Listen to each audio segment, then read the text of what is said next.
As a pediatrician who cares for children as a job as well as an avocation, immunizations are the most important thing we do in this office. In 1900, 1 in 10 babies died by their first birthday.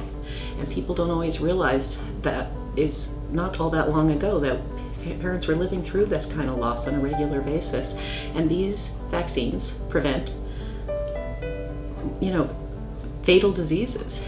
The things that stuck with me were my training in medical school and residency, because I trained in the time before the vaccines for Hib, Haemophilus influenza B, and pneumococcus came out, and those are both germs that caused meningitis in kids very, very frequently.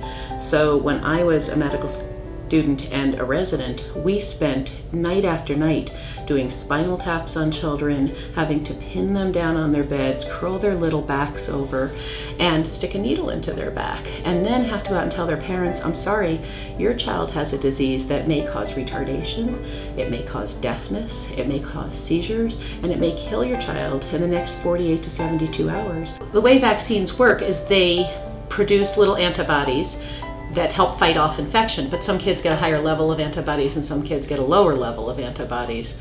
So you can't be guaranteed that just because you got your child vaccinated that they're going to have the highest level of antibodies, so you want to protect everybody around them so that they're not at risk. And it's called herd immunity, where the more people that are vaccinated, the better protected everybody's kids are.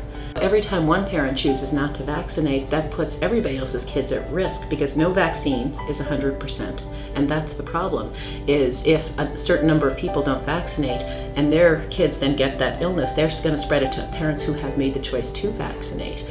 When a parent says to me, what will happen if I don't vaccinate my child? I say, well, you may be lucky and maybe nothing will happen, but you're also putting your child at risk for life-threatening diseases, and I don't want to be going to your child's funeral. So giving vaccines to kids is the most important thing we do in this job, because it's the thing that saves lives the most.